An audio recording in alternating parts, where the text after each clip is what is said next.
yang akan langsung disampaikan oleh Dekan Fakultas Vokasi Universitas Hasanuddin, Profesor Dr. Insinyur Muhammad Restu MP, serta Wakil Dekan 2 Bidang Sumber Daya Kerjasama dan Pengembangan Sekolah Vokasi Institut Pertanian Bogor, Dr. Insinyur Anita Ristianingrum MSI. Dan Bapak Ibu sekalian, sharing session topik ketiga akan dipandu oleh Wakil Dekan Bidang Penelitian dan Pengabdian kepada Masyarakat Sekolah Vokasi Universitas Gadjah Mada, Dr. Wiryanta STMT selaku moderator. Kepada Dr. Wiryanta kami persilakan.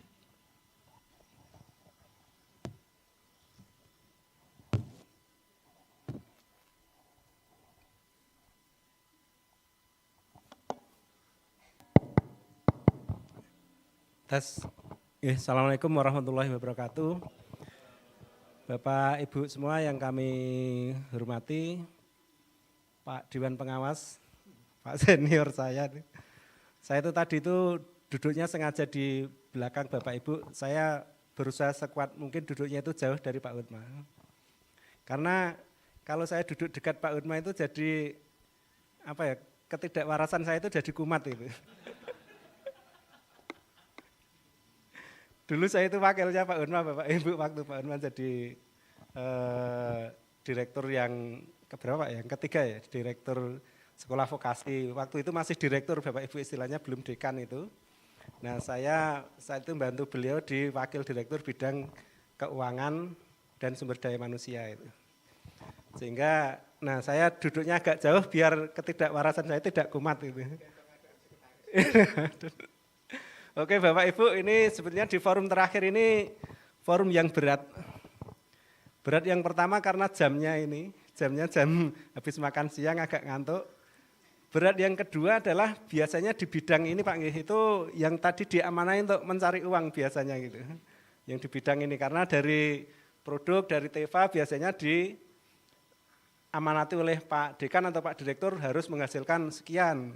Nah, seperti tempatnya Prof. Firman tadi jangan tegas banget, pokoknya harus menghasilkan sekian, target sekian, wah mantap Pak itu. Nanti kita turun Pak itu yang itu, kita copy di UGM itu. Narasumber kita yang pertama adalah Prof. Muhammad Restu dari Dekan Sekolah Vokasi Unhas.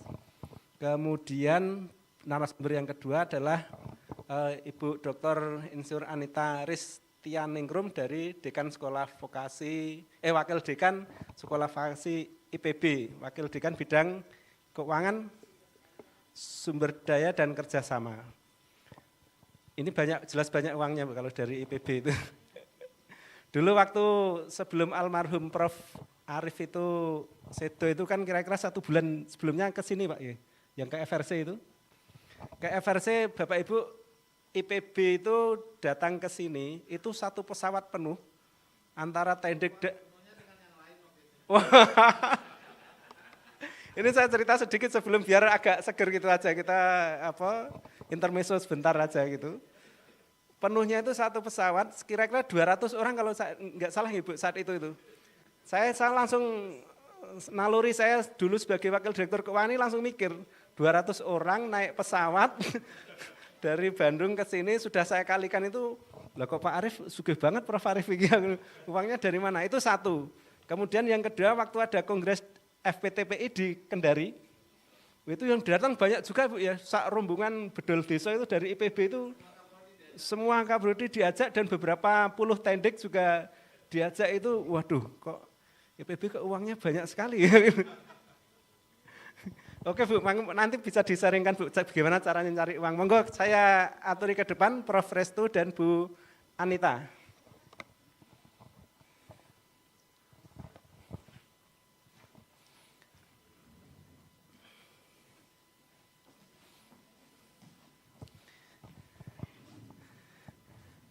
Jadi sebelum memulai, saya itu ingat nasihatnya Pak Utma yang awal-awal dulu kita vokasi, tapi jangan ketawa dulu loh Pak.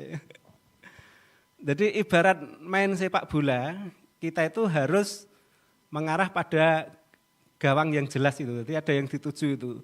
Jangan sampai kok kita itu main sepak bola enggak ada gawangnya. Itu nasihat Pak Utma ke saya waktu itu sebagai senior. Nah, gawangnya itu apa gitu?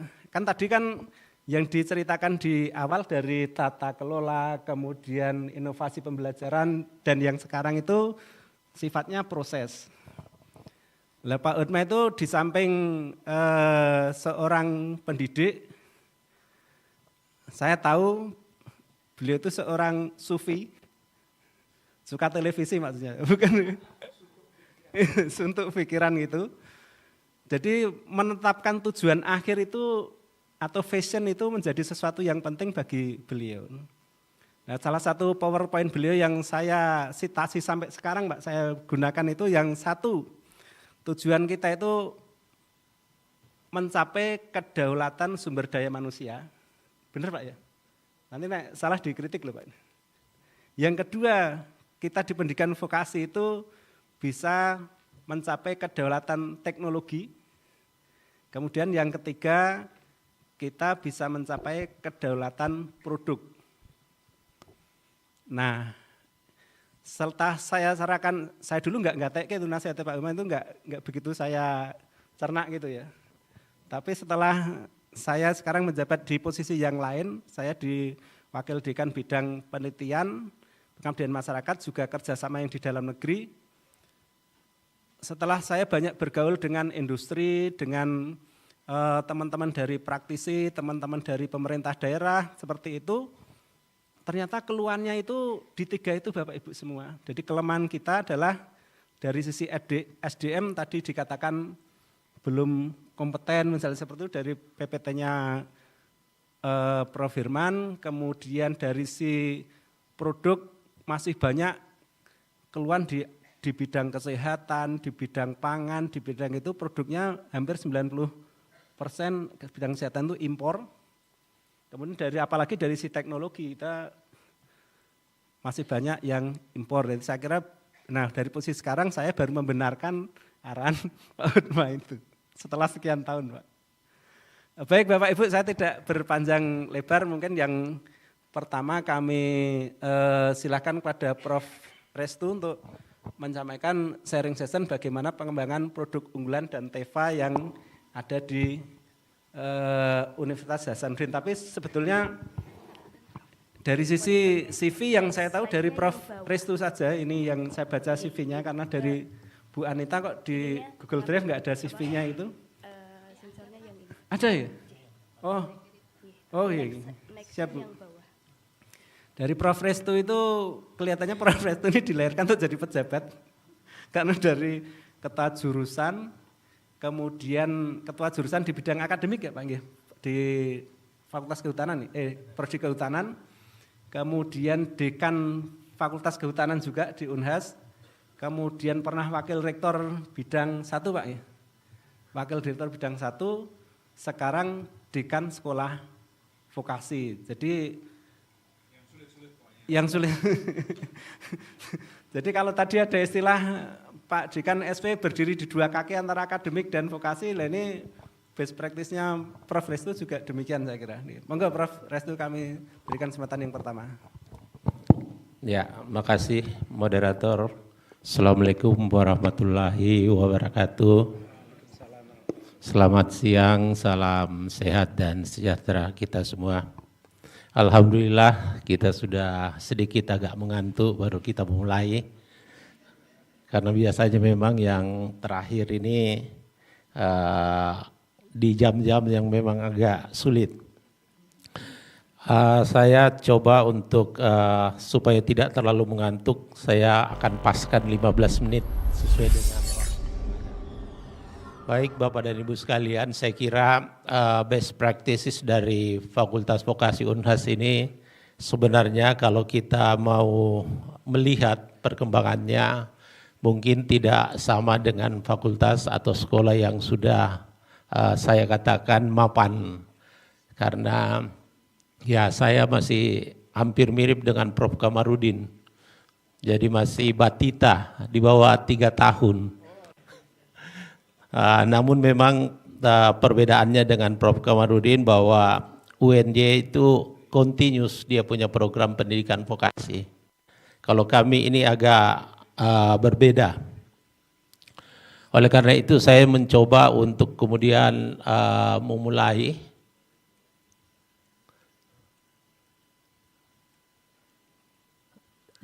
tidak jalannya.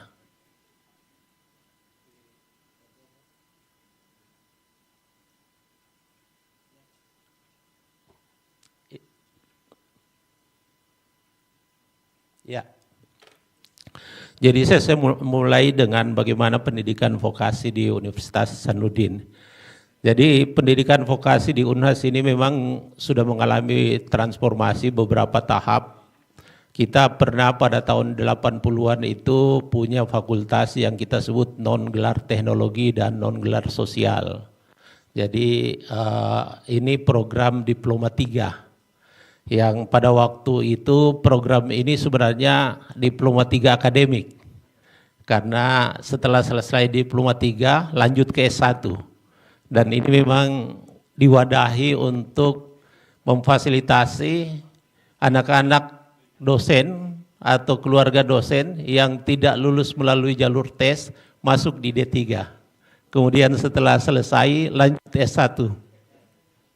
Jadi ini program yang pertama yang UNHAS jalankan, namun memang tidak terlalu lama program ini jalan karena memang akhirnya Universitas Hasanuddin melihat bahwa ini tidak sesuai dengan apa yang menjadi tujuan awal dari pembentukan program non-gelar teknologi dan non-gelar sosial.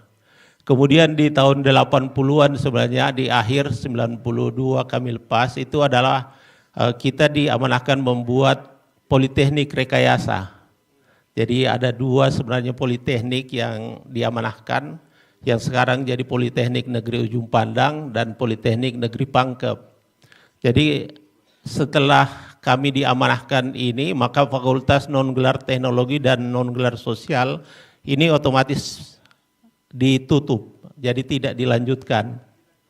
Kemudian kami membuka dua ini, ternyata masa bulan madunya ini pendek. Setelah berhasil dibangun, kemudian dikembangkan, merekrut dosen-dosen, kemudian di training untuk menjadi dosen vokasi, kemudian keluar kebijakan bahwa universitas tidak boleh mengelola politeknik, harus dimandirikan.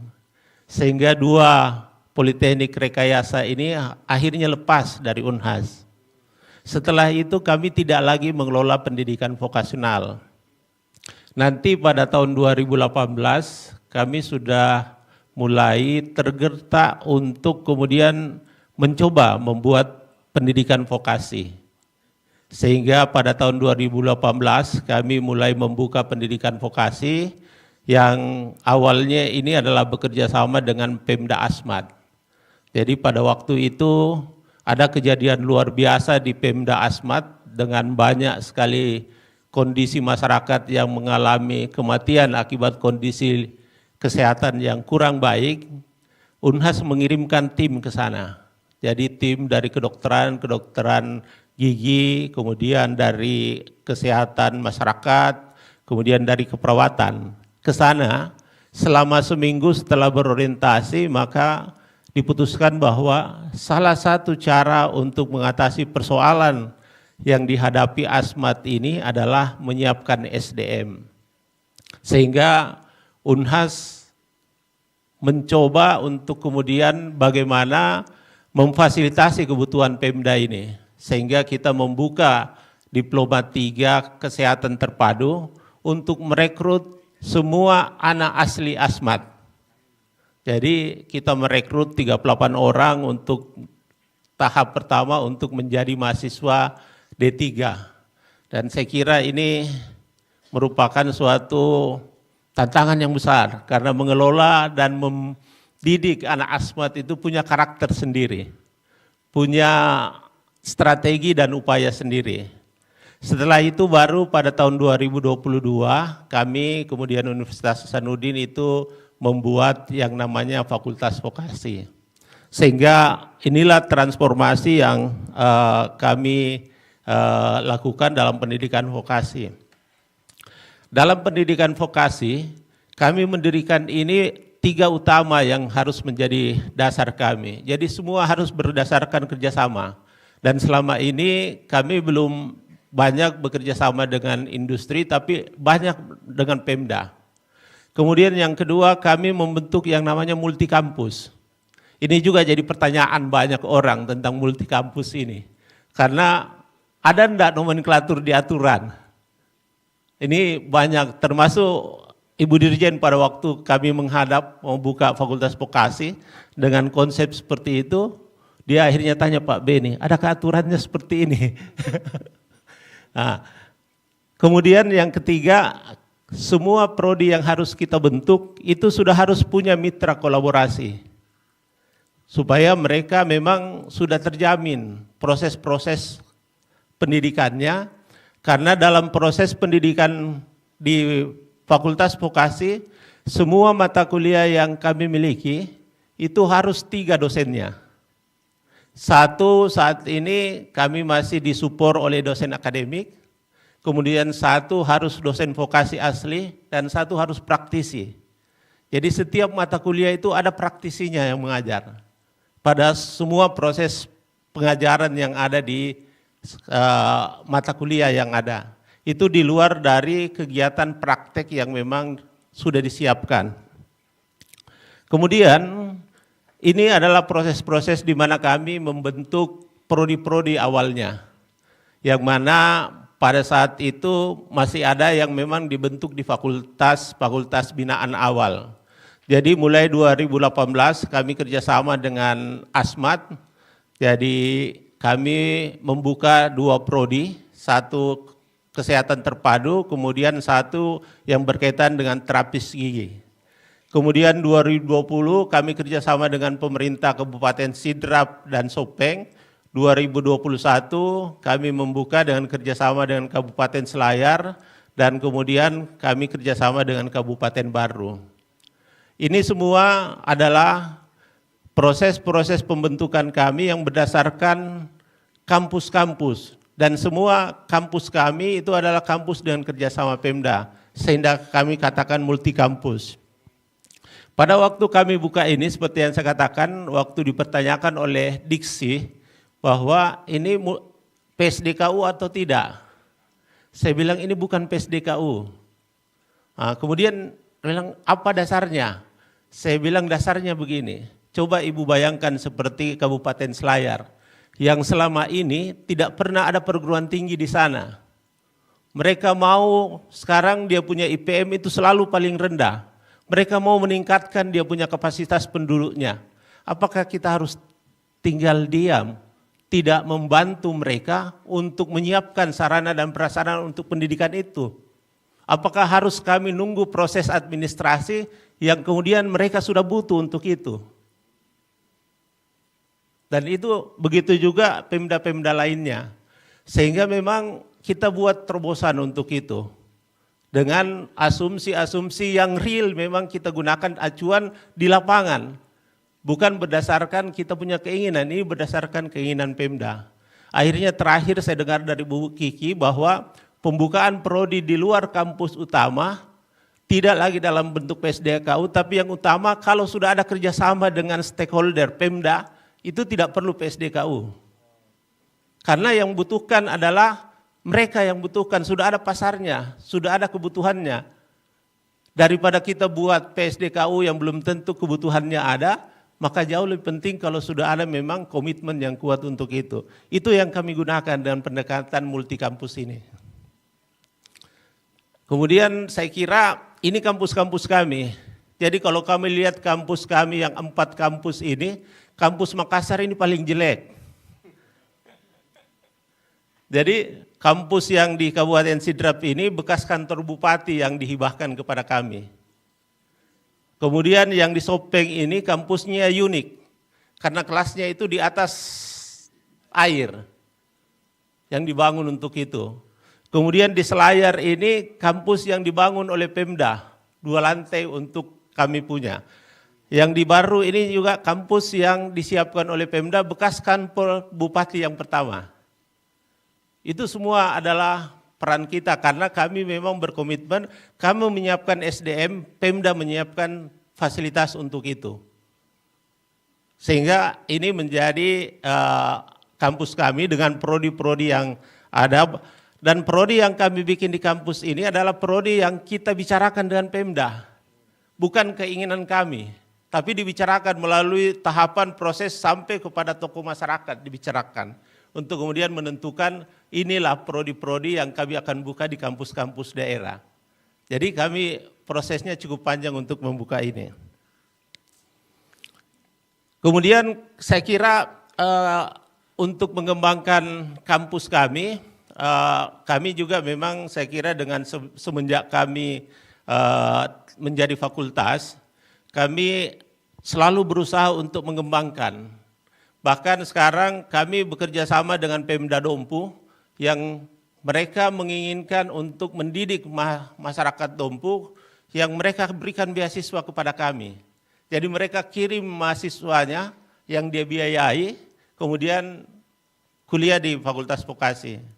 Kemudian kami membangun kemitraan-kemitraan, sehingga saat ini kami punya 161 mitra yang skala lokal dan nasional. Kemudian kami punya 7 kerjasama internasional, dan alhamdulillah sudah mulai jalan. Tahun ini kami mengirim 1 mahasiswa kami untuk magang 1 tahun di Jepang.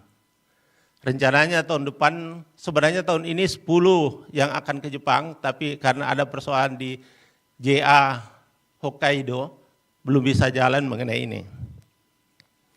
Kemudian saya kira ini yang menjadi tantangan kami, tantangan eksternal. Seperti tadi juga disampaikan pembicara bahwa yang pertama tantangan bagi vokasi kami adalah pengenalan pendidikan vokasi itu oleh masyarakat masih belum terlalu sama dengan akademik. Kami berusaha untuk melakukan sosialisasi, berusaha untuk branding, menempatkan kampus di daerah, tapi juga tidak secepat dengan mereka paham tentang pendidikan akademik. Tapi saya bilang ini memang kita perlu proses. Saya selalu kasih tahu sama pimpinan, rektor bahwa lihat vokasi ini jangan lihat di 5 tahun sekarang, tapi lihat 10 tahun akan datang. Karena 5 tahun itu adalah proses kita bagaimana berusaha untuk meyakinkan masyarakat bahwa pendidikan vokasi ini dibutuhkan. Sehingga ya kita membuat ini, kemudian dukungan dari mitra, dan memang yang permasalahan ini kemampuan calon maba. Jadi kalau tadi UGM 36% itu maba yang pendapatannya rendah, kami lebih tinggi dari itu. Di Unhas lebih tinggi dari itu. Sehingga seringkali teman-teman mengatakan dengan Pemda mengatakan apa yang Unhas cari di kampus daerah. Kalau dihitung dari sisi keuangan itu tidak menguntungkan. Tapi kami sampaikan bahwa Unhas tidak selalu cari keuntungan. Tapi Unhas punya tanggung jawab untuk mencerdaskan masyarakat, memberi kesempatan untuk kuliah bagi masyarakat secara umum. Tapi kita harap mungkin 10 tahun akan datang itu akan bisa teratasi dengan kemampuan masyarakat memahami pendidikan vokasi itu. Kemudian saya kira dukungan Pemda ini juga masih sering, apalagi seperti sekarang ini. Kami dukungan tahun ini sama sekali tidak ada dari Pemda karena pilkada. Dananya habis semua ke pilkada. Kemudian permasalahan kami kedua internal, dosen. Jadi pada waktu saya dilantik tanggal 4 Juli itu, saya begitu selesai dilantik, saya tanya Pak Rektor di mana saya punya kantor?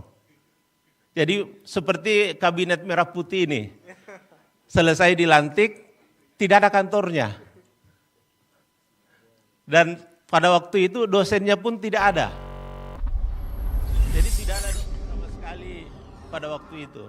Dan sekarang alhamdulillah kami punya dosen 60. Jadi kami berusaha menyiapkan dosen secara mandiri 60. Begitu juga sarana prasarana yang harus kami siapkan, begitu juga pendanaan. Pendanaan dengan konsep pendanaan sekarang semua dibiayai oleh fakultas. Saya selalu katakan sama Pak Rektor, kalau kita memang komitmen membangun vokasi ini, fakultas vokasi ini untuk 5 tahun ke depan itu tidak boleh dibatasi budgetnya. Jangan dilihat dari pendapatannya, karena tidak mungkin itu bisa mengelola dan pendapatan itu. Tapi lihat dengan potensi ke depannya, sehingga harus disupport terus, tidak boleh tidak. Tapi kami janji 5-10 tahun ke depan insya Allah bisa mandiri Fakultas Vokasi ini. Jadi saya kira itu kemudian ya persepsi kolega pendidikan akademik. Ini kami menghadapi pada saat membuka prodi, mau pinjam home base, teman-teman di akademik itu agak enggan. Karena kami itu akan menjadi unhas kecil. Kalau jadi unhas kecil, mereka bilang bahwa ini jadi persaing nanti kita. Padahal saya sudah katakan di aturan undang-undang itu jelas, jalur vokasi dan akademik itu jalur yang berbeda. Tapi persepsi itu masih ada.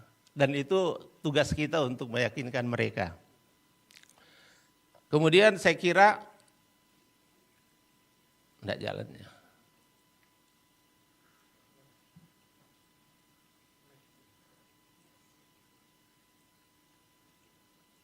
Ya,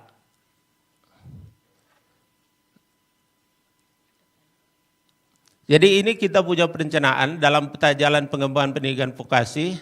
Kami berencana di tahun 2026 itu ada 18 program studi. Dan alhamdulillah saat ini kami 12 program studi, 2 program studi ini yang sementara berproses dan kita harapkan bisa seperti ini.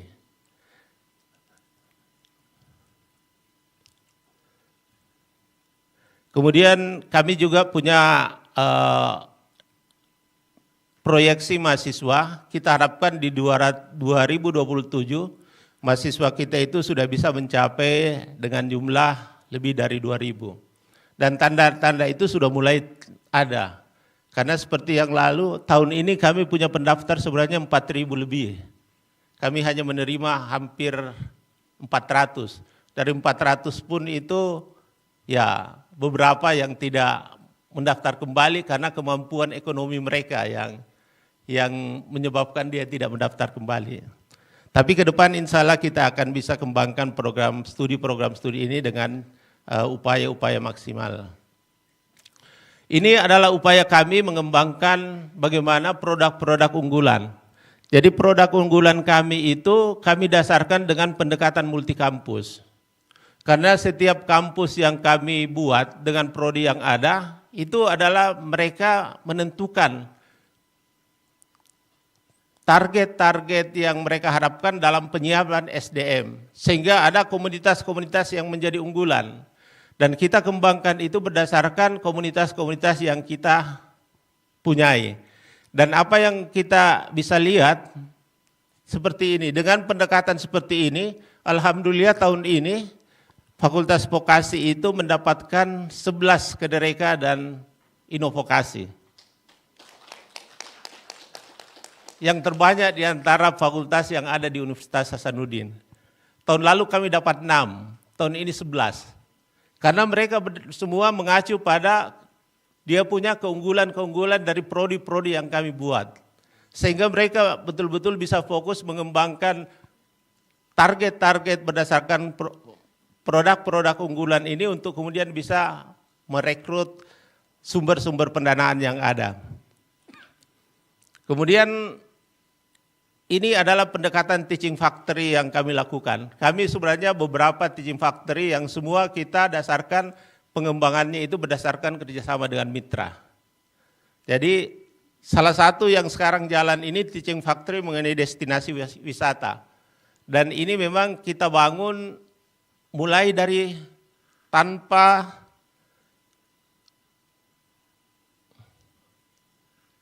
ini kampus layar, ini mitra kita. Jadi kita bangun dengan proses yang bertahap.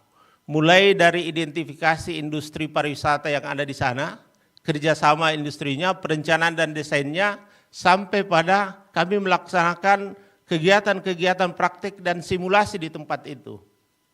Jadi semuanya kita rancang secara mandiri dengan prodi destinasi wisata ini. Sehingga ini alhamdulillah bisa terbangun.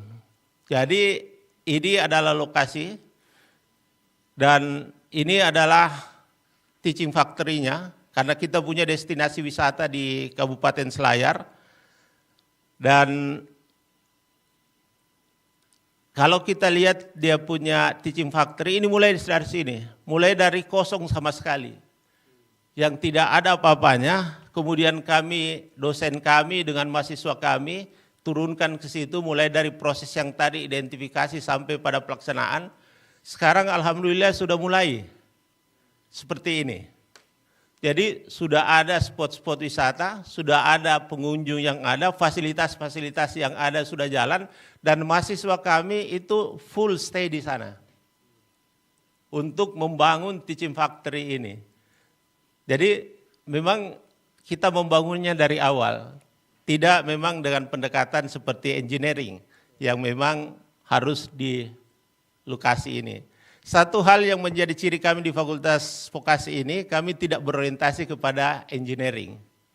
Jadi prodi kami yang engineering itu hanya metalurgi saja. Kami memang awalnya berorientasi ke pelayanan jasa, kesehatan dengan pertanian dan sektor pertanian, perikanan dan kelautan. Jadi prodi-prodi kami berorientasi ke situ. Kecuali dengan pariwisata yang memang menjadi kebutuhan. Jadi kami memang punya arah untuk mengembangkan komoditas-komoditas unggulan ini, itu yang berdasarkan memang potensi yang ada di situ, seperti pariwisata.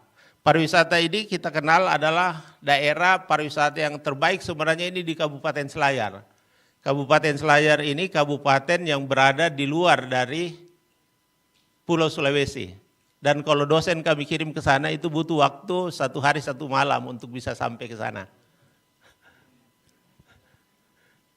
Jadi kami memang ingin membangun kampus di sana dengan pengembangan SDM yang betul-betul ada dan mengembangkan komunitas yang ada di sana. Nah, ini yang setelah kami mulai mahasiswa kami membangun secara bersama-sama, yang kemudian sekarang menjadi bagian yang berkembang. Dan ini adalah bagian kerjasama dengan perusahaan yang ada. Sehingga memang kalau untuk bicara TEVA, saya kira memang belum banyak yang bisa kita sampaikan. Ada satu yang peternakan kami sementara gagas dengan Dudi, yang sekarang ini juga lagi berproses. Mudah-mudahan ke depan bisa berjalan. Saya kira itu dari saya gambaran mengenai apa yang kami lakukan. Ini saya kira cuma manajemen, kemudian yang lain ini satu tagline kami yang kami selalu gunakan. Vokasi Unhas menyatu menguatkan Unhas Indonesia global. Karena kami berada di mana-mana, komitmen menyatu, kemudian saling menguatkan itu yang paling perlu bagi kami untuk bisa mengembangkan Fakultas Vokasi ini. Saya kira itu dari saya, makasih. Assalamualaikum warahmatullahi wabarakatuh. Waalaikumsalam warahmatullahi wabarakatuh. Menarik Prof.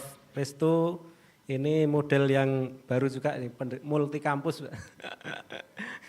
Ini kita punya kampus yang di Kulon Progo aja sudah lumayan. Prof. Komarudin ada 2 kampus, ini malah 4 atau 5 tadi? 4 multi kampus ya. Jaraknya jauh-jauh itu Prof ya? Jauh-jauh ya jaraknya. Oke, nanti kita elaborasi lebih lanjut. Pembicara yang berikutnya adalah Ibu Dr. Insinyur Anita Ristianingrum.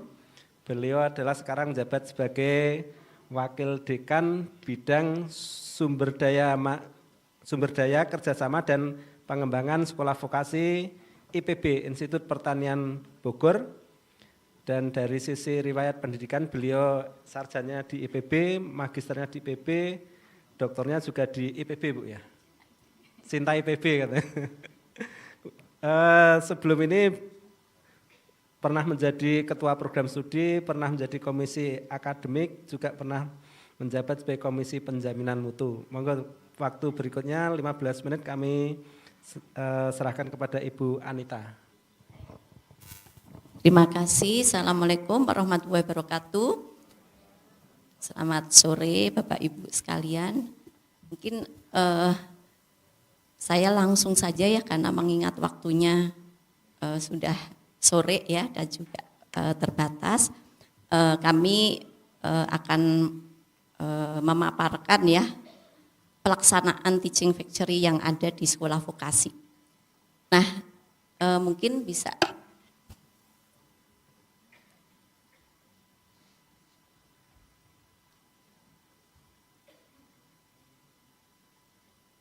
ya. Baik, jadi teaching factory ini tentunya ditujukan ya supaya mahasiswa bisa melakukan praktek sesuai dengan kondisi dunia nyata.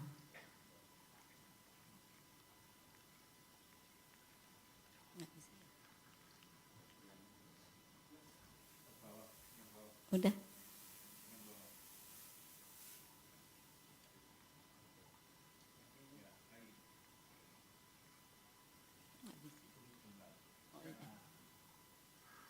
Baik. Ya, jadi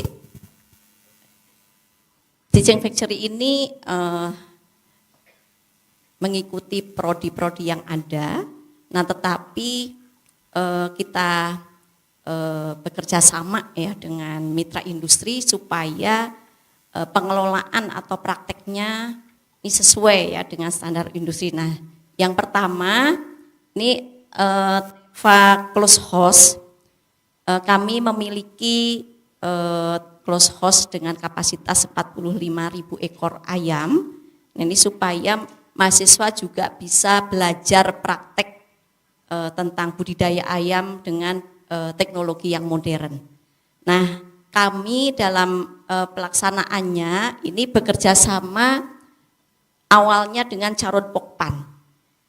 Pengelolaannya oleh sekolah vokasi, tetapi menggunakan standar dari Carun Pokpan, mulai dari DOC-nya, pakannya, budidayanya, sampai pemanennya. Tetapi mahasiswa tetap bisa melakukan praktikum dan magang. Nah, waktu itu kita menggunakan perjanjian kerjasama, semua biaya produksi atau operasional itu ditanggung oleh sekolah vokasi. Tetapi nanti penjualannya ke Carun Pokpan. Nah, mungkin ini ada kelebihan dan kekurangannya sehingga kita melakukan evaluasi. Setelah beberapa siklus, ini satu siklus produksi ini sekitar 35 hari. Nah, karena tadi yang mengelola SV, maka tingkat kematian atau mortalitas ini yang menanggung SV. Nah, sehingga tadi penjualannya tergantung dari ayam hidup yang dihasilkan. Nah, setelah kami evaluasi, nah kadang-kadang ya penjualan naik bisa turun. Selain dari mortalitas, harga jual juga naik turun. Ya. Nah, ini kenapa kita tadi juga memilih dari banyak jenis ternak ya, kami bangun closed house yang modern karena ayam permintaannya setiap hari sangat tinggi dan siklusnya lebih cepat ya dibanding misalnya sapi, kambing, domba ya. Nah, tadi dari kerjasama dengan Carun Pokpan pendapatannya berfluktuasi. Selain tadi dari tingkat mortalitas juga harga jual. Nah, setelah beberapa siklus kita evaluasi, ya ternyata memang ada kadang-kadang mengalami kerugian. Karena semua biaya tadi dari listrik, dari tenaga kerja, dari perbaikan, ya semua ditanggung oleh SV.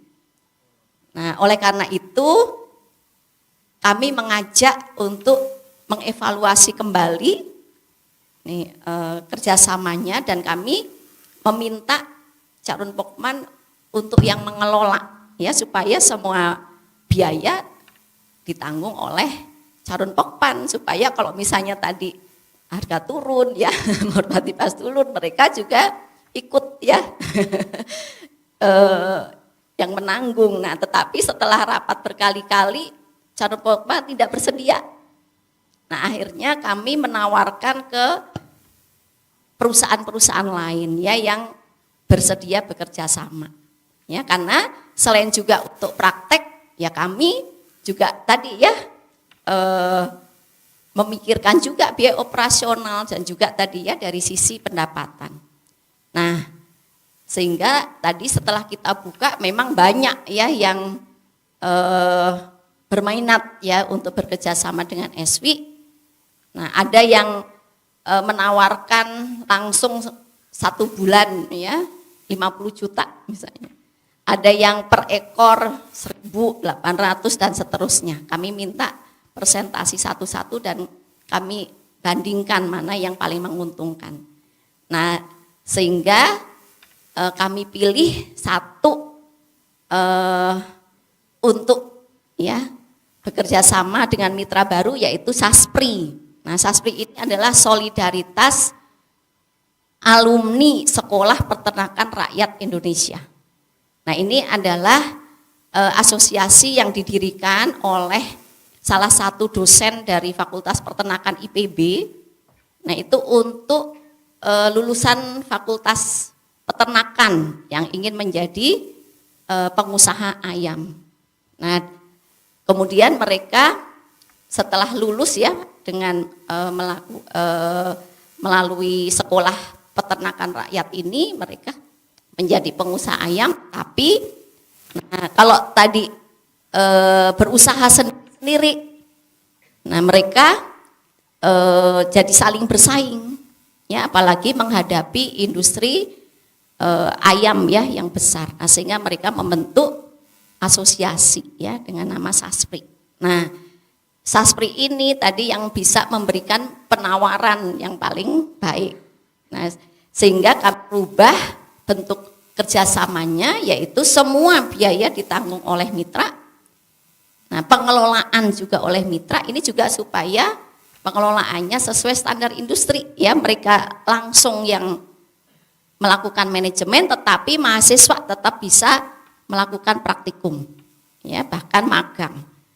Nah, sekarang sistem kerjasamanya setiap mulai check-in mereka membayar per ekornya 1.500, risiko ditanggung oleh mitra. Nah, ini alhamdulillah sampai sekarang sudah berjalan sekitar 4 siklus ya. Nah, itu jadi itu supaya juga mahasiswa belajar ya langsung yang dilakukan oleh perusahaan besar ya. Baik, itu yang pertama. Kemudian yang selanjutnya kami juga memiliki Teva Greenhouse. Nah, Greenhouse ini pun selain untuk praktikum ya, beberapa program studi ya, seperti kemarin ada teknologi industri benih, kemudian juga ada prodi teknologi pertanian ya dan pengembangan masyarakat pertanian termasuk manajemen agribisnis ya. Nah, di sini komoditas yang kita pilih yang memiliki peluang pasar yang besar. Nah, utamanya adalah anggrek. Kenapa? Karena anggrek harganya stabil dan nilai jualnya tinggi. Apalagi peminatnya adalah para kolektor anggrek. Nah, sehingga kami tadi punya 2 lokasi kampus ya, di Bogor dan di PSDKU Sukabumi, utamanya adalah anggrek dan kami memiliki 1.000 ya, 1.000 pot anggrek dan juga menghasilkan varietas sendiri ya. Nah, kemudian selain anggrek, mohon maaf ya, tes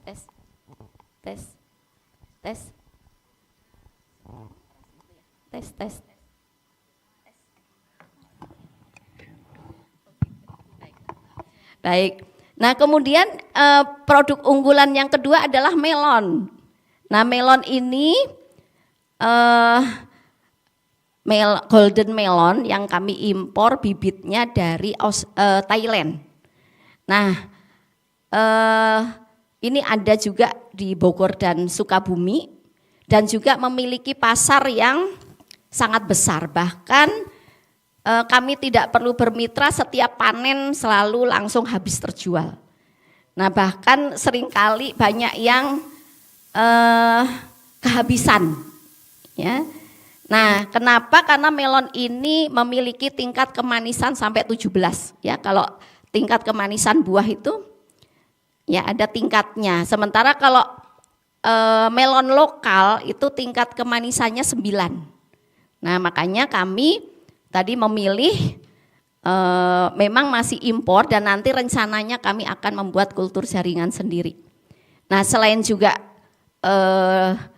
tadi ya dipasarkan. Nah, ini seringkali kalau ada kunjungan atau tamu-tamu, nah kami juga berikan souvenir melon, tetapi sistemnya kita tetap ya mengikuti sistem seperti satuan usaha akademik, yaitu kita membeli. Ya, tetap kita membeli. Nah, sehingga tetap menjadi pemasaran dari melon ini, ya. Nah, kemudian juga komoditas unggulan yang lain ada anggur, ada stroberi dan sayuran. Ya, sayuran ini ada selada, pakcoy, cesin, kangkung dan bayam. Nah, ini juga kita pilih tadi berdasarkan permintaan pasar yang tinggi. Nah, kemudian yang di Sukabumi selain juga anggrek, kemarin sebelumnya kita menanam selada. Tapi ternyata setelah kita evaluasi, nah selada ini juga masih kurang menguntungkan, meskipun sebenarnya pasarnya ada dan harga dibanding sayuran yang lain juga lebih tinggi, tetapi ternyata nah kami bekerja sama dengan mitra yaitu PT Nudira. Nah, Nudira ini merupakan perusahaan hortikultur hidroponik yang sudah memiliki pasar sangat besar. Nah, sehingga kami rubah komoditasnya menjadi tomat ceri dan cabai rawit. Nah, ini kenapa? Karena memang permintaan dan nilai jual dari dua komoditas ini sangat besar dan juga bisa dipanen berkali-kali. Nah, jadi seperti cabai rawit dan tomat ceri ini sekali menanam bisa panen sampai 7 kali. Nah, jadi kami memilih tadi produk unggulan juga diperhitungkan ya dari nilai pasarnya. Nah, kami juga bekerja sama dengan PT Nudira ini yang juga merupakan perusahaan yang memproduksi greenhouse, ya, jadi enggak standar greenhouse-nya pun, nah sesuai standar industri, sehingga kemarin kami pun merenovasi greenhouse kami, nah ini juga supaya sesuai dengan kebutuhan untuk penanaman tomat ceri dan cabai rawit. Nah kemudian juga kerjasamanya kami meminta ya dari PT Nudira ini menjadi pendamping, ya, pendamping bagi karyawan kami dan karyawan kami pun magang lebih dulu ke PT Nudira. Nah, kemudian tadi selama proses produksinya selain mahasiswa memang juga ikut praktek ya, misalnya pada saat menanam ya mahasiswa juga ikut yang menanam, pada saat panen masih panen tapi tetap sesuai standar dari mitra. Nah, kemudian nanti perawatannya juga sesuai dengan SOP mitra. Nah, nanti pemasarannya juga tadi diterima oleh PT Nudira. Nah, kemudian untuk komoditas lain tadi anggrek sampai saat ini juga ya masih tinggi permintaannya tadi dari para kolektor, dari masyarakat sekitar ya. Nah, juga kami pasarkan melalui Shopee. Nah, mahasiswa pun selain tadi praktek juga bisa menjadi reseller.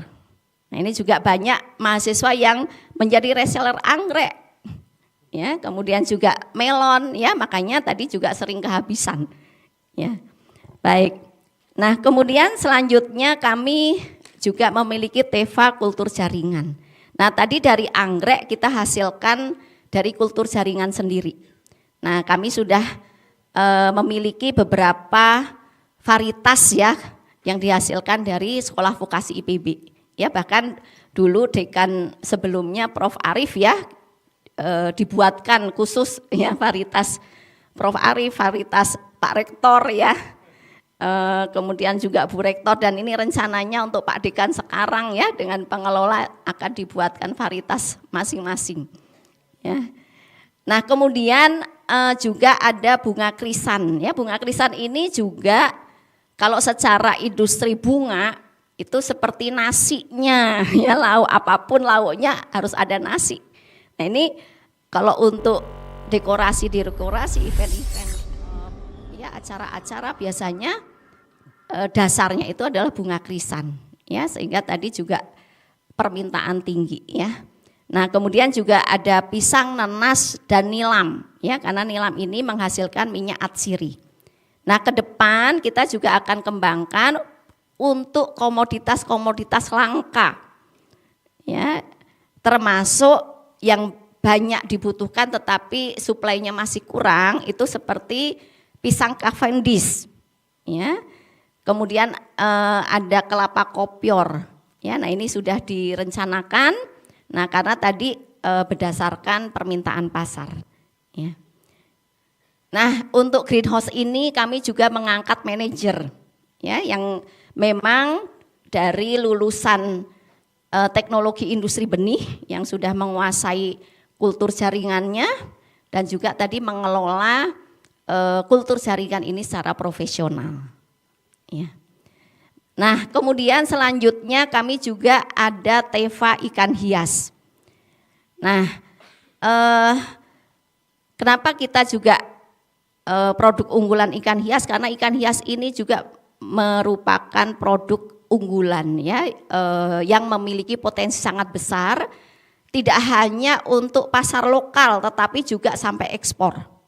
Nah, oleh karena itu kami bermitra dengan PT Bogorian Aquatic, ini merupakan perusahaan profesional yang sudah sampai ekspor, khususnya ke Cina. Nah, yang dikembangkan ada 4 ikan hias utama, ini yaitu utamanya Denisoni, ya, yang tadi pasarnya ke ekspor.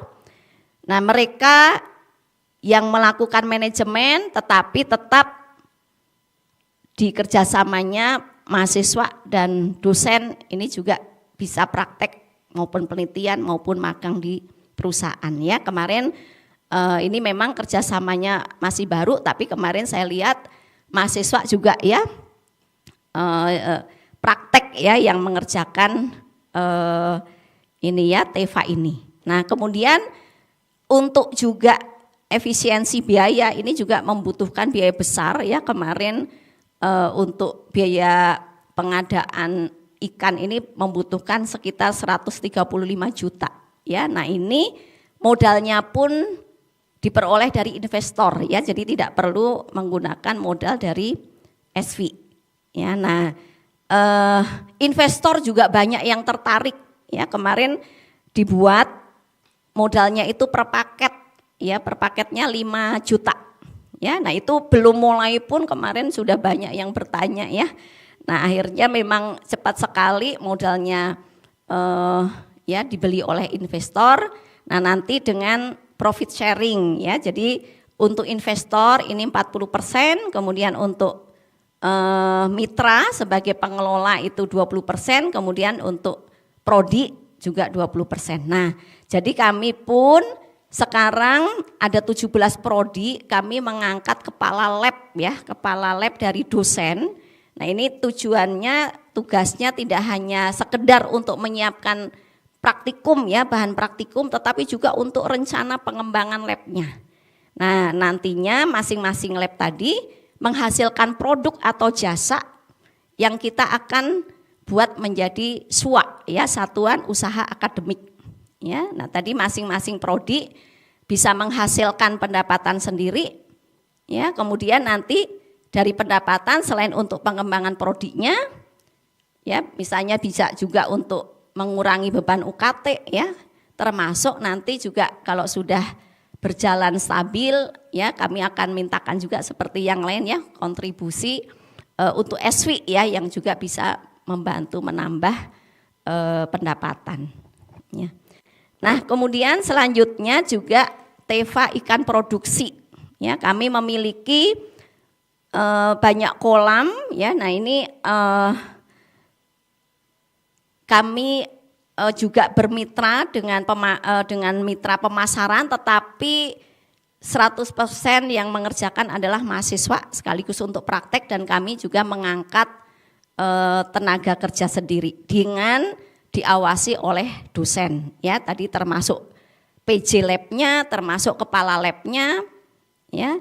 Nah, kemudian tadi ikannya pun kita pilih yang memiliki nilai jual tinggi dan permintaan tinggi. Ya, nah kami ada ini ya yang kita buat menjadi TEVA ini adalah 10 kolam kecil ya ini karena memang ukurannya meskipun semuanya besar-besar ya tapi ini yang 10 kecil ini digunakan untuk budidaya ikan lele dan koi ya karena lele ini juga meskipun harganya relatif murah ya tapi biayanya juga murah dan pasarnya juga banyak ya. Nah kemudian yang kedua ada kolam sedang itu 6 itu untuk pembenihan ya ikan nila dan patin. Nah pembenihan ini sebulan sekali juga bisa panen ya. Nah sehingga tadi ini juga sudah bermitra. Nah tadi juga bisa menghasilkan pendapatan menjadi SWA ya sekaligus untuk praktek mahasiswa. Kemudian yang kolam besar ini memang ukurannya sangat besar itu untuk pembesaran ya ikan nila dan ikan patin ya. Nah kemudian selanjutnya ada TEVA Kopi Vokasi ya karena sekarang memang sedang tren anak muda ya mahasiswa ini juga banyak ya yang mengkonsumsi kopi ya sehingga kami memiliki TEVA Kopi Vokasi. Nah kami mengangkat juga manajer dan karyawan. Nah kemudian tadi dikelola oleh manajer secara profesional. Nah, tetapi mahasiswa beberapa prodi bahkan praktek ya sesuai dengan bidang keahliannya. Ya ada program studi manajemen agribisnis bagaimana berbisnis kafe ya. Dari mulai menghitung kelayakannya, kemudian pemasarannya ya strategi pemasaran karena memang juga kafe banyak persaingannya. Ya, nah kemudian juga ada prodi akuntansi ya di sini juga belajar tentang keuangannya ya penjualan pembelian termasuk sistemnya ya. Nah kemudian juga prodi komunikasi bagaimana mempromosikan ya kalau kita berbisnis banyak pesaing ya bagaimana cara strategi promosinya.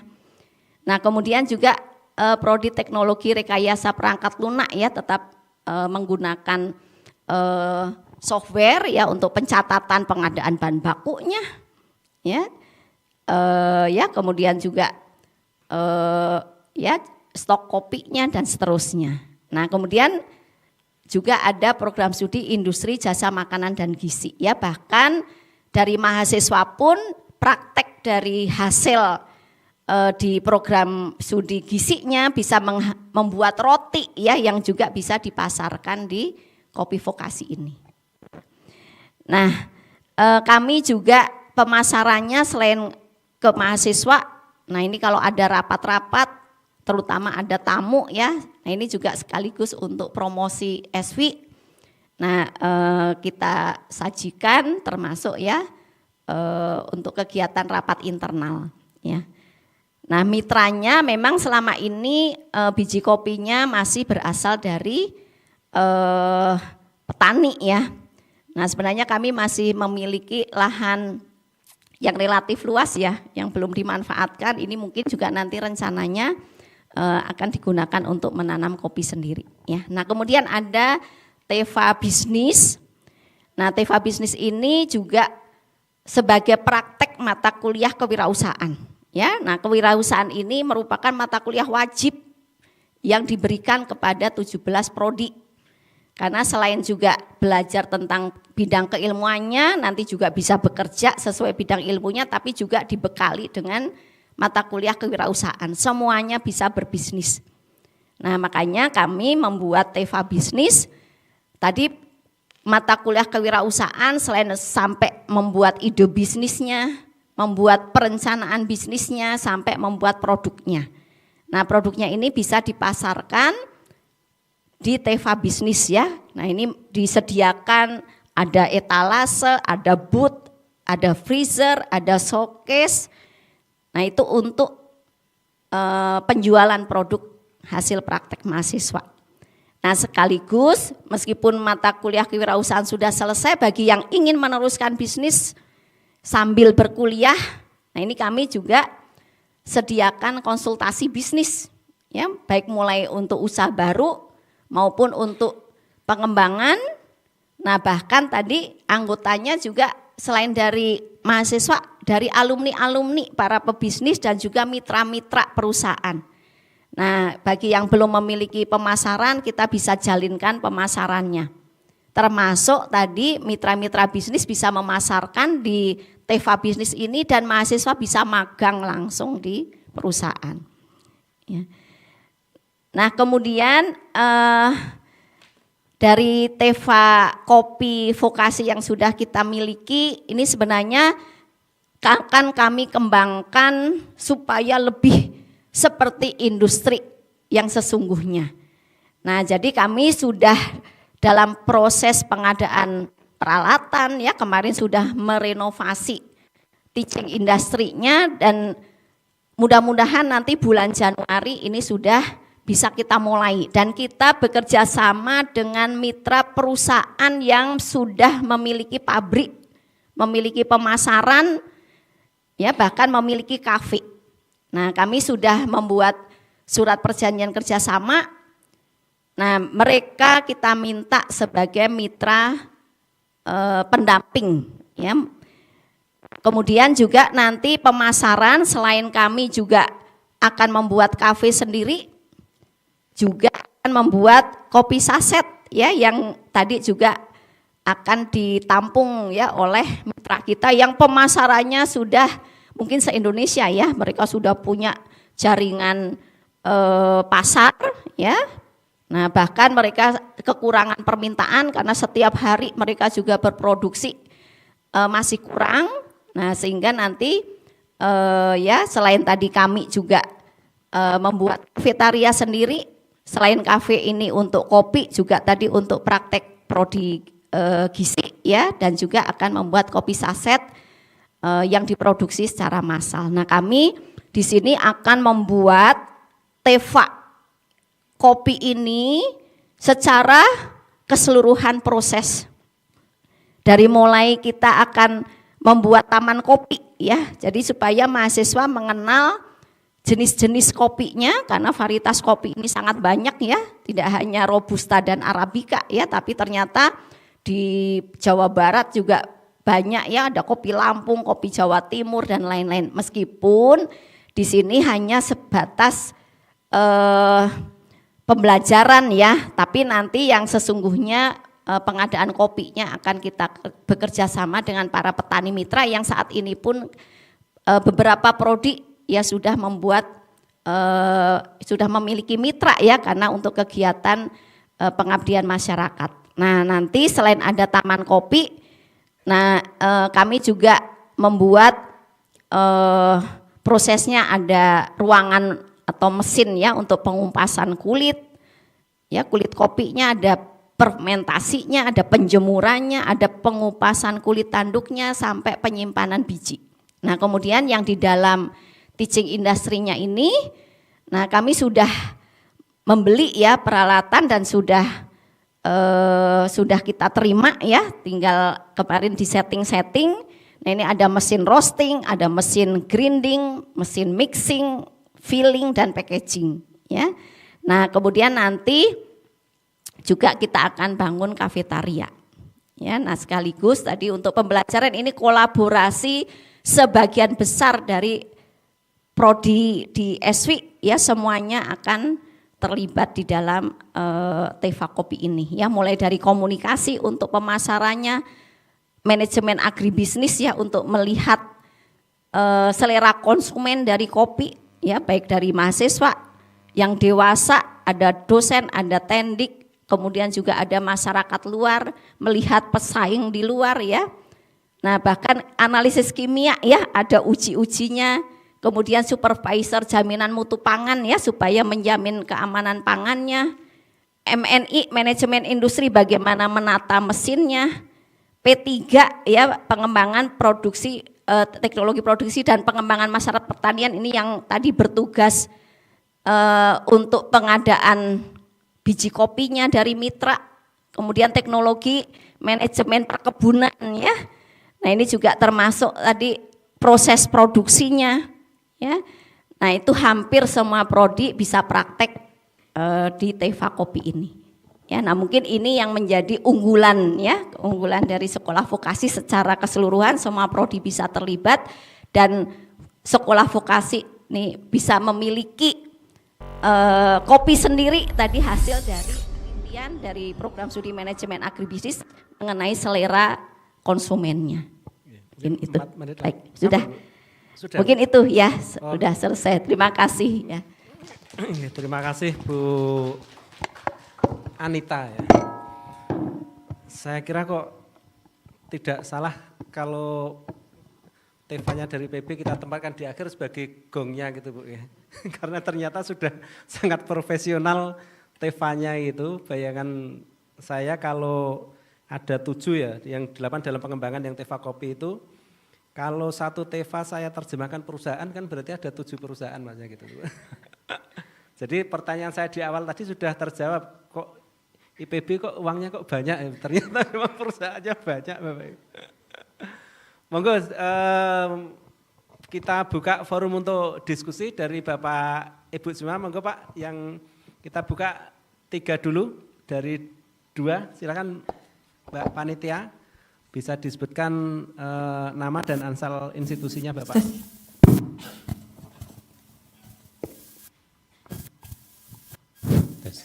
Baik, terima kasih. Assalamualaikum warahmatullahi wabarakatuh. Mohon izin, saya Fakhrudin Zuhri, kebetulan sebagai Kaprodi Peternakan dari Vokasi Logistik Militer Universitas Pertahanan Indonesia yang berada di Belu, Nusa Tenggara Timur, mohon izin, perbatasan dengan Timor Leste. Juga sungguh sangat berbahagia dapat bergabung dalam hingga banyak pengalaman-pengalaman yang bisa kami terima. Tentunya untuk internal kami mengembangkan fakultas kami di sana. Tes. Kami juga tahu bahwa fakultas kami sebagai yang paling muda barangkali di kegiatan. Mudah-mudahan kita bisa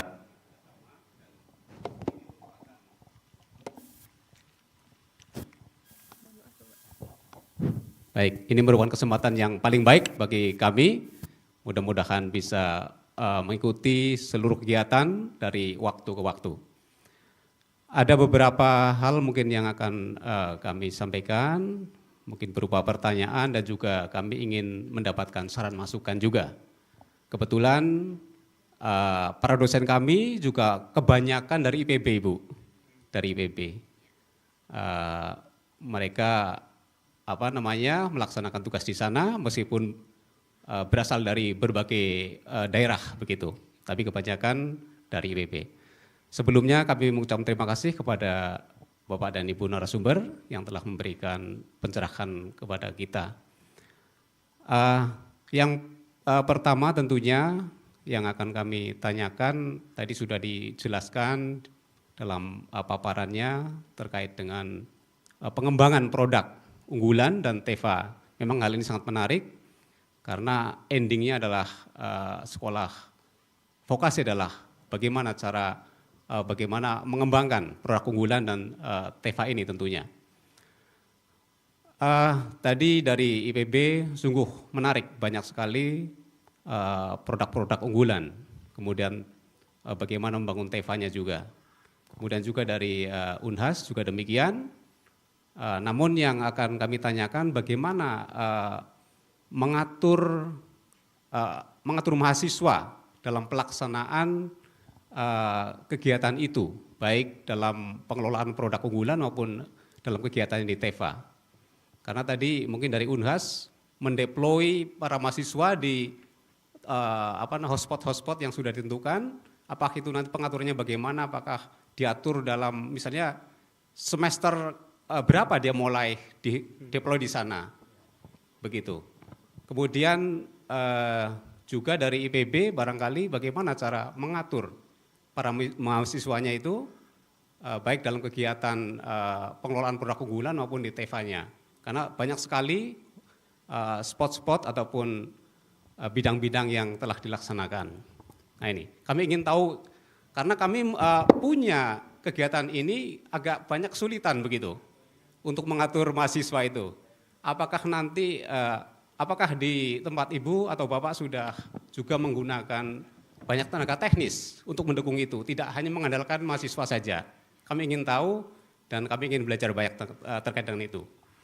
Kemudian yang kedua, kami ingin mendapatkan masukan, saran masukan berarti barangkali dari tempat kami, karena tempat kami merupakan sekolah vokasi yang kebanyakan menggeluti dalam bidang pertanian, perikanan, dan juga peternakan. Karena menyesuaikan dengan lokasi yang ada di Belu ataupun NTT sana. Kebetulan banyak sekali kesulitan yang kami hadapi di sana, khususnya terkait dengan geografis, di mana lahannya lahan kering, kemudian hujannya sangat jarang, panasnya luar biasa. Nah, hampir misalnya seperti rumput-rumput itu jarang sekali tumbuh kering, begitu. Tapi kemudian kami ingin mengembangkan itu, peternakan, perikanan, air itu susah sekali di sana, air. Kemudian juga perkebunan, pertanian. Mungkin bisa singkat Pak, karena waktunya. Siap. Banyak sekali permasalahan, mohon saran masukan seperti apa yang konsep-konsep yang terbaik. Demikian, terima kasih. Terima kasih, mungkin Assalamualaikum warahmatullahi karena wabarakatuh. waktunya terbatas yang sudah terlanjur Mas Pak siapa? Terima kasih atas waktu dan kesempatannya. Saya Sofyan Hadi dari Pasca Sarjana UIN Sunan Kalijaga. Langsung saya kepada ibunya ya. Perihal ini Ibu, peluang kelapa kopior kita tahu peluangnya sangat besar dan mungkin kita belum mengetahui banyak hal tentang kelapa kopior ini. Tapi teman-teman kalau nyoba kelapa kopior enak sekali ya. Ini apakah dari IPB sendiri bekerja sama dengan PPKS, kemudian apakah kerjasama yang dilakukan itu juga melibatkan masyarakat, tantangan-tantangan yang dihadapi oleh IPB dan peluang-peluang terhadap banyaknya peluang yang didapatkan, kemudian seperti apa tata kelola manajemen yang dilakukan oleh IPB terhadap ini. Kemudian kita juga punya tanah Ibu, kita salah satu memiliki institusi pendidikan ya, kita punya lahan tanah hibah, kita belum bisa memanfaatkan secara maksimal. Mungkin Ibu bisa memberikan saran dan masukan perihal ini. Terima kasih. Wassalamualaikum warahmatullahi wabarakatuh. Waalaikumsalam warahmatullahi wabarakatuh. Saya kira kita batasi 2 pertanyaan saja ya Bapak Ibu karena waktunya sudah mepet. Monggo Bu Anita dulu atau Prof Restu yang mau menjawab dulu. Ya. Ya, makasih. Saya kira saya akan menyampaikan sesuai dengan apa yang disampaikan oleh Bapak mengenai bagaimana melibatkan mahasiswa. Jadi yang TEVA yang teman-teman dari destinasi wisata buat itu bekerja sama dengan pengusaha yang ada di sana, itu kita melibatkan mahasiswa itu berdasarkan sebenarnya mata kuliah yang tersedia di semester itu. Jadi mulai dari angkatan kedua, ketiga, dan sekarang ada angkatan keempat, itu mata kuliah yang berkaitan dengan pengembangan TEVA, itu kita turunkan ke sana. Memang ada proses yang akan kita rubah dalam prosesnya, karena kalau kita mengikuti sistem yang ada dengan mata kuliah yang ada, maka akan sekarang ini masih bercampur antara mata kuliah teori dan praktek. Kalau kita jalankan bersama, teori itu membutuhkan 16 kali pertemuan setiap minggu. Kami melakukan perubahan untuk kemudian yang teori itu kami selesaikan di 8 minggu. Kemudian 8 minggu itu kosong, itulah kesempatan kita kirim mahasiswa kita untuk full di lokasi TEVA untuk melakukan kegiatan berdasarkan mata kuliah itu. Sehingga mereka full di sana. Jadi angkatan yang berkaitan dengan mata kuliah perencanaan destinasi wisata itu di sana full. Kemudian mata kuliah yang terkait dengan misalkan promosi pariwisata juga di situ. Jadi beberapa mata kuliah di situ bersamaan dilakukan berdasarkan tujuan dari mata kuliah itu untuk mengembangkan TEVA itu. Jadi kami mengatur seperti itu. Terima kasih. Bu Anita sekalian memborong pertanyaan dari Baik. dosen. Baik, terima kasih. Bapak, jadi kalau untuk TEVA, kami melakukan kegiatannya sesuai standar industri. Jadi continue, mahasiswa yang mengikuti proses produksinya.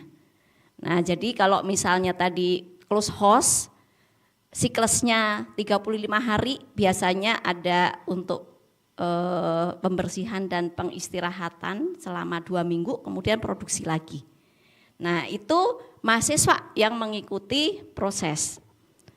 Nah, jadi tidak harus belajar mulai dari DOC, kemudian perawatan sampai panen. Bisa saja pas tahun akademik baru, nah prosesnya pas panen. Nah, mahasiswa ikut panen. Nah, setelah itu baru belajar mulai awal DOC.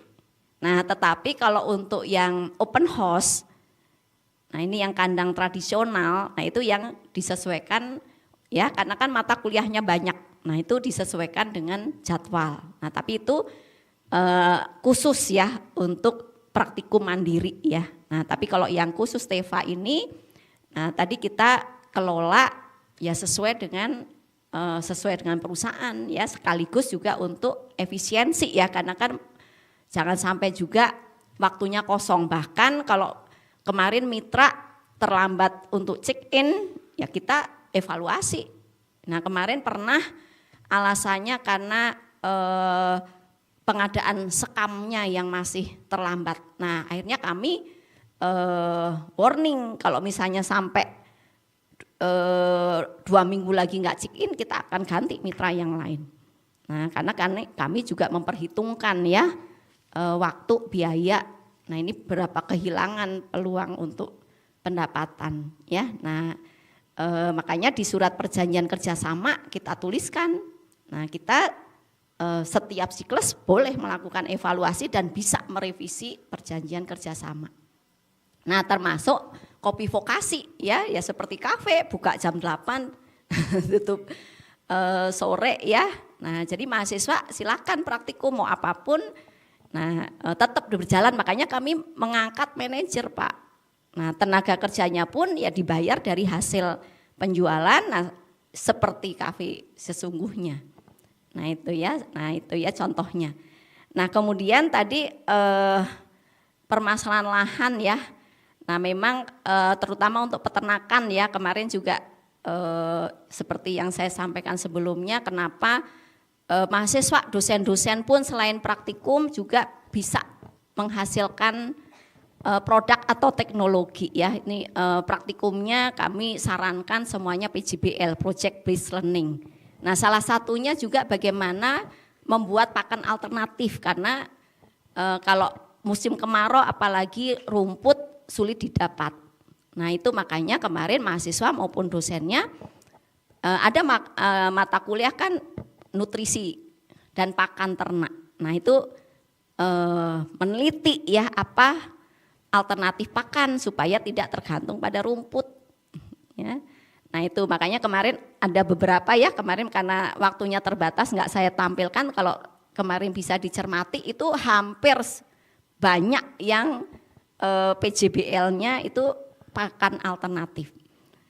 Ya. Nah, itu ya. Nah, kemudian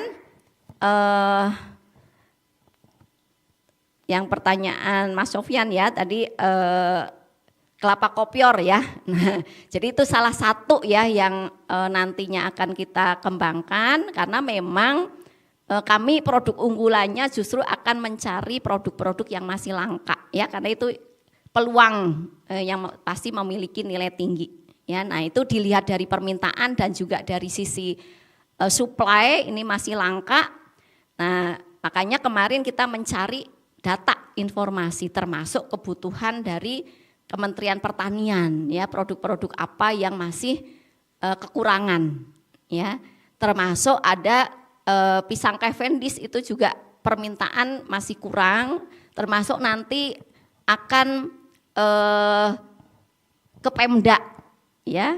Nah, rencananya selain itu ada pisang tanduk ya, kemudian ada pisang apa, ada 3 ya kalau pisangnya ini. Nah nanti rencananya ya tadi kerjasama ya, baik dengan Pemda, dengan Kementan, ya. Nah sehingga tadi pasarnya juga sudah pasti. Ya. Nah kemudian untuk lahan ya. Nah kalau pemanfaatan lahan ini kalau secara teori pertanian kan disesuaikan, komoditas ini kan disesuaikan dengan kondisi namanya iklim dan kondisi tanah ya, karena setiap komoditas pasti berbeda. Nah makanya ya langkah pertama harus mengetahui dulu ya jenis lahannya apa, mulai dari pH, nutrisinya, ya jenis-jenis tanahnya, ya kan ada ya kalau secara ilmu tanah aluvial, granosol, latosol ya, itu mungkin bisa uji lab. Sekarang juga sudah ada ya alat smart farming ya untuk mengetahui pH dan nutrisi. Kami juga sudah mengembangkan kemarin salah satunya itu ada softwarenya mengetahui kesesuaian lahan terhadap komoditas ya dari data tadi. Ya kemudian iklim itu curah hujan, kelembapan, sinar matahari ya. Nah itu kita masukkan di software ya yang kemarin ada. Nah kemudian nanti bisa keluar ini daerah ini cocoknya untuk komoditas apa. Ya, nah itu kemarin ya yang di teknologi ya software untuk menentukan kesesuaian lahan di suatu daerah. Ya makanya kemarin kita hasil penelitiannya antara Cianjur, Sukabumi ya, nah itu beda-beda gitu ya. Baik, terima kasih Bu Anita, saya kira cukup ya Bapak Ibu karena waktunya ini masih ada 1 sesi atau 2 sesi acara lagi. Nanti kalau kurang puas bisa studi banding ke IPB atau ke UNHAS atau mengundang Dr. Anita untuk menjadi narasumber di perguruan tinggi Bapak Ibu masing-masing. Saya kira kami cukupkan sekian dan kita berikan aplaus kepada kedua narasumber yang hebat-hebat ini. Terima kasih. Kami akhiri. Wassalamualaikum warahmatullahi wabarakatuh. Baik, terima kasih kepada narasumber dan moderator sharing session yang terakhir. Kami mohon kepada Profesor Muhammad Restu dan Dr. Anita untuk menerima sertifikat sebagai narasumber dari Kongres FTPI. Kami juga turut mengundang kembali Bapak Agus Mariono, Profesor Agus Mariono, selaku Dekan Sekolah Vokasi Universitas Gadjah Mada.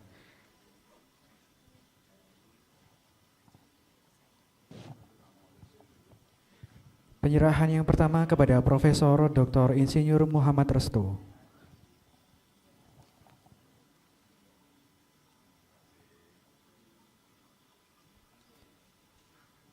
Selanjutnya penyerahan sertifikat kepada Dr. Insinyur Anita Ristianingrum.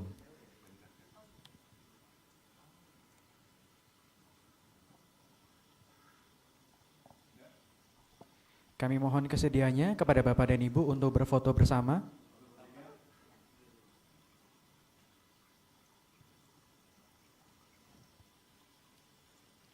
Baik, terima kasih Bapak Ibu, disilakan duduk kembali.